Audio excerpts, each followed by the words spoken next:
Okay, so I'm delighted to be joined by former Peterborough United striker Britt Assombalonga. Britt, first and foremost, how are you doing? You staying safe? Yeah, no, I'm all good. Just staying at home, doing little bits of exercise here and then, but just staying at home and trying to, comply with what the Prime Minister's saying, to help everyone and help the NHS. And in terms of your time at Peterborough, obviously you weren't there a very long time, but obviously you made such a big impact. Can you remember the actual move to Peterborough, how it happened? Because obviously you sort of followed in the footsteps of another player, and the deal was done quite quickly. Yeah, it was a weird one as well, because obviously I was leaving Watford, and I got told initially I was only going to go on loan. I had went on loan to Southend previously. I got told I'll go on loan again, get more experience, and then and come back. And so I thought that was going to happen. And then obviously, the Peterborough came in, and I thought, oh, why not? And obviously, it was like they'll do what he did. It was like it was only right that I try, follow the way he did and see where everything went. And you made such a massive impact straight away. Obviously, scoring your debut as a striker makes such a big difference, doesn't it? And it helps you settle down. Yeah, no, I think that was so it's good to get that first goal quickly, because that's the one that you always try to chase. And then once you get through that, and kind of settles down, the pressure's off, and you can just play your football and score your goals. So getting that first goal in the first 9 minutes, it was. I think it was against Swindon. Yeah. Yeah, that was fantastic. Did you think in the early part of that season that you were going to have such a good season, or was it a case of you were just going to take it as it comes? You weren't someone who made particular targets, where you never said, "I'm going to do this, do that, and the other." No, I just did the same thing I did with previously. Like when I went to Southend, I just said, my first time playing in the league, just going to go out there, just do what I can, and see what I come out with after. Came out at 16, and then I said next season I'm just going to do the same.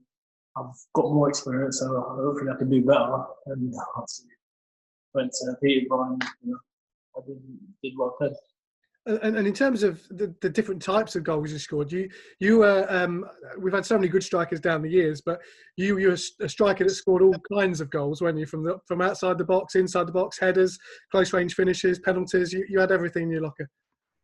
Yeah, no, I tried to give myself the best chance of scoring goals, not just trying to stick to one type of goal. But a variety helps for a striker. The only thing is that free kicks I'm missing. Did you ever try and get on free kicks? I can't remember you taking any. Nah, grab my camera. Nah, you ain't let me take free kicks. We'll lead Tom there and you take no free kicks. I mean, you obviously as a striker, you obviously paid to score goals, but you kind of took it all on yourself to score goals. There wasn't many other strikers around that were scoring at the rate that you was. You was just sort of out on your own in terms of the goals you scored. Was that good from a striker's perspective? You could be a little bit selfish with it.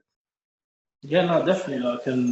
You got to give a shout out to the team as well, and all the boys around. We had actually a great team and great players, and I think they made me better, and they made me probably cemented me as the striker that I wanted to be. And without them, especially giving me the assist and that, wouldn't be scoring the goals. Yeah, is there a goal that stands out from that season that you remember more than most? Oh yeah, it has to be the Bristol one. That's my favourite Peterborough goal, and just the whole thing about it. Obviously, my dad saying that he couldn't make it when I scored and I'm running. I could just see him with his brown jacket on. I mean, you didn't score many with your left foot. I mean, what were you thinking at the time? I'm just going to see where this goes. Yeah, I just thought, well, I can't take him on. It's bobbling. Let me just shoot. And then, and then it just flew in like a rocket, and it's buzzing. Your other goal that day was pretty decent as well, wasn't it? You ran from pretty much your own half and just defenders. Yeah, no, that one was a good goal as well. A little dink at the end, but it was good memories, man. Good memories back in Peterborough. Obviously, the JPT was the main success story that year. Obviously, the semi-final against Swindon, the second leg. Obviously, you scored the crucial goal that got us through to penalties. Obviously, do you remember much about that particular strike? Yeah, the header, wasn't it? Mm. Yeah, no. When I scored that, I didn't even know how to celebrate. I think watching the video back, I remember I don't think I knew how to celebrate because obviously it got us back in the game. I was thinking, oh, just scoring, like this is a chance for us. And obviously it went to penalties. And then obviously we did the job and then come to Wembley now. 3-1. 3-1. Perfect day. I mean, the JPT final is a bit of a unique experience because obviously, yes, you want to win it, but obviously it's not like a playoff final whereby your whole season comes crashing down if you don't. But yeah, to win the trophy, particularly in the manner that we did, because obviously we went down to 10 men, obviously when Joe Neal got sent off, and had to play the last sort of half hour with 10 men, and then the third goal, your penalty, obviously sealed it. Do you remember much about the game itself? I don't really remember much. I mostly remember obviously Joe obviously getting sent off.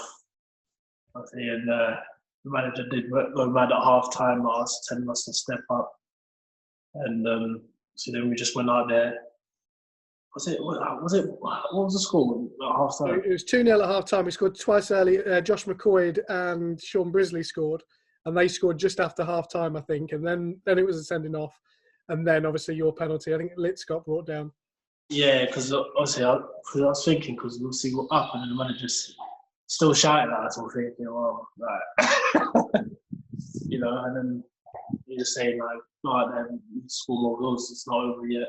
So they score, and then obviously then get a penalty after that, and you know, history of that. It was a weird penalty technique from memory. Your arm went all over the show. Was that deliberate? Can you remember much about it? Yeah, no, it was deliberate, just like to try send them the other way.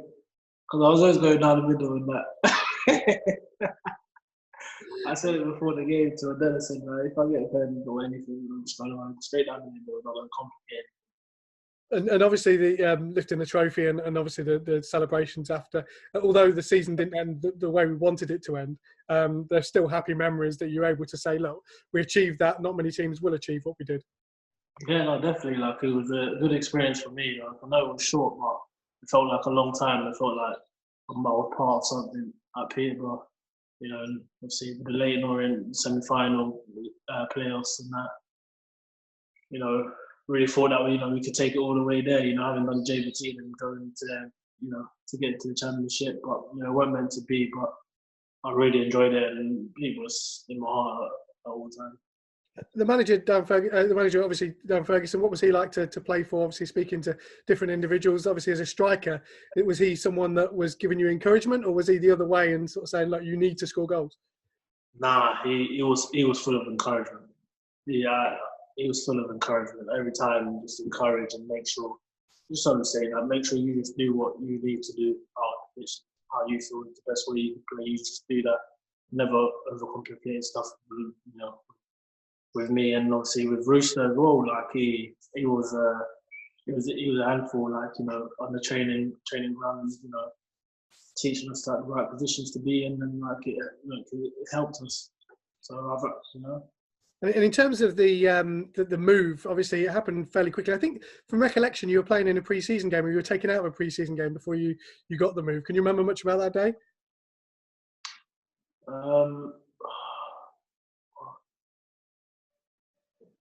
I can't remember what game it was. I think it was St Neots in the pre-season game, because I remember the chairman sort of saying there'd been an offer, and then obviously I think you Yes.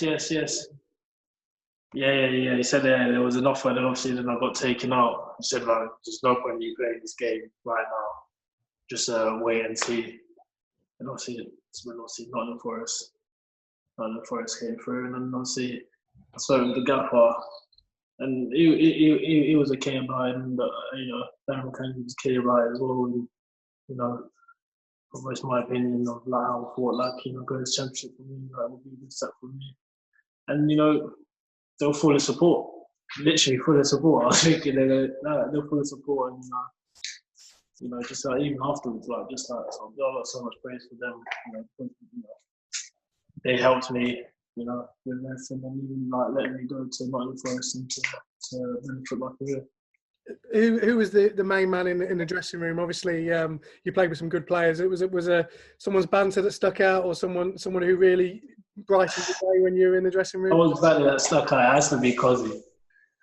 Yeah, I was literally speaking to Cosy. I just sent him a video of us when we were on holiday.